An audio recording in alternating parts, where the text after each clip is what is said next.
ലോകത്ത് വോട്ടവകാശം മുതൽ സ്ത്രീകൾ പൊരുതി തന്നെയാണ് നേടിയത്. വായിലെ നാക്കിന് അല്പം നീളം കൂടുതലുണ്ടെന്ന് കരുതി എന്തും വിളിച്ചു പറയാമെന്ന് കരുതരുത്. വിവേചനത്തിന്റെ വ്യത്യസ്ത അതിരുകൾ പ്ലാസ്റ്ററും കൂടെ മേടിച്ചോണേ. എവിടെ വായിലൊട്ടിക്കാനാ? എനിക്ക് ഇവിടെ വർത്തമാനം കേട്ടിട്ട് ചൊറിഞ്ഞോണ്ട് വരും. നിങ്ങൾ പറഞ്ഞു വോട്ടവകാശം സ്ത്രീകൾക്ക് നേടിത്തന്നത് ഫെമിനിസം ആണെന്ന്. എമിലിയ പാങ്ക്രസ്റ്റ് പോലും തുടങ്ങി വെച്ച ഫസ്റ്റ് വേവ് ഫെമിനിസം വോട്ടവകാശത്തിന് വേണ്ടിയിട്ടായിരുന്നില്ല തുടങ്ങിയത്. ആ സമയത്ത് ടാക്സ് കൊടുക്കുന്ന എസ്റ്റേറ്റ് ഓൺ ചെയ്യുന്ന ഏതൊരു വ്യക്തിക്കും വോട്ടവകാശം ഉണ്ടായിരുന്നു. അതല്ല എന്നുവെച്ചാൽ ബ്ലാക്ക് സൈഡിലുള്ള സ്ത്രീകൾക്ക് വോട്ടവകാശമില്ല. അവർക്ക് കിട്ടുന്ന 1965 19th അമെന്റ്മെന്റിലാണ് നിങ്ങൾ ഈ പറഞ്ഞ കാര്യം നടക്കുന്നത്. എങ്ങനെ ഒന്ന് തലയൂരും എന്റെ കൃഷ്ണ.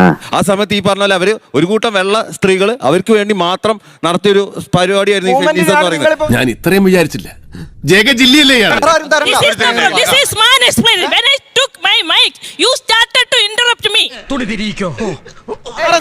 ഇവര് ശരിക്കും പറഞ്ഞാൽ സമൂഹത്തിന്റെ ജനശ്രദ്ധ പിടിച്ചു വരുന്നതിന് വേണ്ടി കുറെ കോപ്രായമായിട്ട് ഇറങ്ങിയിരിക്കുന്ന ആൾക്കാരാണ് ഇവര്. വേറെ ഒന്നുമല്ല.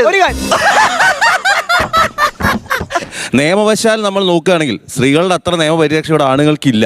അപ്പൊ ഇവിടെ ഇത്രയും കാലം ഞങ്ങൾ ഇത് സഹിച്ചു, ഇനി സഹിക്കാൻ ഞങ്ങൾക്ക് പറ്റില്ല. എല്ലാവരുടെയും ശബ്ദം തുല്യ നിലയിൽ എത്തിക്കുവാൻ വേണ്ടി ശ്രമിക്കുന്നു. അതുകൊണ്ട് തന്നെ ഞാൻ സംസാരിക്കുന്നു. മുഖത്ത് നോക്കി കാര്യം പറയാൻ നമ്മൾ ആരെ പേടിക്കണം? ആർട്ടിക്കിൾ 14 തന്നെ പറയുന്നത് ഈക്വാലിറ്റി ഫോർ ഓൾ അതേഴ്സ്. നിങ്ങൾ പറഞ്ഞിട്ട് വേണ്ട. അത് നീ ആരാന്നാ നിന്റെ വിചാരം? ഈ അഹങ്കാരമൊക്കെ അങ്ങ് കോഴിപ്പള്ളിയിൽ വെച്ചിട്ട് വന്നാ മതി കേട്ടോ.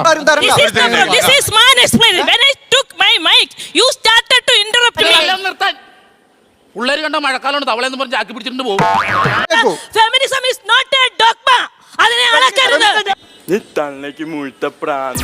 ഫെമിനിസം എന്ന് പറയുന്ന ടേം ഉണ്ടാക്കിയത് ചാൾസ് ഫോരിയർ എന്ന് പറയുന്ന ഫ്രഞ്ച് ഉട്ടോപ്യൻ ഒരു തിയറിസ്റ്റ് ആയിരുന്നു.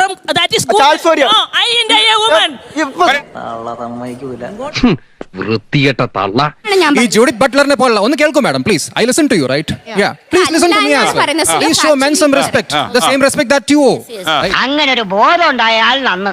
കെ.ആർ. ഗൗരിയമ്മ ഇവിടെ ഉണ്ടായിരുന്നു, ഇവിടെ കെ.കെ. രമയുണ്ട്, ഇതുപോലെ സുഷമാ സ്വരാജ് ഉണ്ടായിരുന്നു. ഇങ്ങനെ ഒരുപാട് ഫെമിനിസ്റ്റുകൾ. അവരാണ് ശരിക്കും ഫെമിനിസ്റ്റേ അല്ല. എന്റെ തലയിൽ സംഗതി ഉണ്ടെന്ന് എനിക്ക് ഇപ്പോഴല്ലേ മനസ്സിലായത്. ശബരിമല കയറാനാ അല്ലെങ്കിൽ അങ്ങനെ എന്തെങ്കിലും കാര്യങ്ങളായിട്ട് നടക്കുകയാണ്. അതെനിക്കിട്ടൊന്ന് ഊതിയത് എങ്ങനെ ജനശ്രദ്ധ പിടിക്കുവറ്റാം എന്നുള്ളത് മാത്രമാണ്. കത്തുമ്പം തന്നെ വാഴ വെട്ടണം കേട്ടോ. 50% കൂടുതൽ സ്ത്രീകൾ വോട്ടർമാരുണ്ടെന്നുള്ള കാര്യം മറക്കരുത്. അതുകൊണ്ട് എന്താ സാർ പ്രത്യേകത? പക്ഷേ ഈ കേരള നിയമസഭയിൽ എത്ര സ്ത്രീകളുണ്ട്, പാർലമെന്റിൽ എത്ര സ്ത്രീകളുണ്ട്? കുറച്ചു കാലായി മനസ്സിൽ അടക്കി വെച്ചിരുന്നൊക്കെ പുറത്തു പറഞ്ഞപ്പോ എന്തൊരു ആശ്വാസം. പക്ഷെ ഇതങ്ങനെ വിട്ടുകൊടുക്കാൻ പറ്റുമോ? നമ്മളിവിടെ ഈക്വാലിറ്റി ഓഫ് ഔട്ട്കം എന്നുള്ള സാധനം നോക്കുന്നത് മണ്ടത്തരാണ്. നമുക്ക് ആകെ ചെയ്യാൻ പറ്റിയ ഈക്വാലിറ്റി ഓഫ് ഓപ്പർച്യൂണിറ്റി കൊടുക്കാൻ പറ്റുള്ളൂ. നമ്മൾ അവസരം കൊടുക്കും. മൂപ്പര് സംസാരിക്കുന്നത് എന്തായാലും തലകുലിക്ക് സമ്മതിക്കുക. നമ്മളെന്താ നോക്കട്ടെ, എത്ര സ്ത്രീകൾ കേരളത്തിൽ മത്സരിച്ചു എന്നറിയോ? 154 മണ്ഡലത്തിൽ 200 ചില സ്ത്രീകൾ 300 ചില സ്ത്രീകൾ മത്സരിച്ചിട്ടുണ്ട്. തമിഴ്നാട് നോക്ക്, ഇവർ ജയിക്കോ ജയിക്കാത്ത എന്താ, അവർ കഴിവുണ്ടെങ്കിൽ ജയിക്കും. മനഃപൂർവ്വം കരുതിക്കുട്ടി എന്നെ കരിവാരി തേക്കാനുള്ള ശ്രമമാണ് സർ. അപ്പൊ നിങ്ങൾ എല്ലാരും കൂടി ജയിപ്പിച്ച് ഈ മറ്റേ ഔട്ട്കം ഈക്വൽ ആക്കുന്ന നല്ല കാര്യമില്ല. പ്രശ്നം അവസാനിച്ചില്ലേ? കൊല്ലക്കടയിലാണ് സൂചി വിൽപ്പന.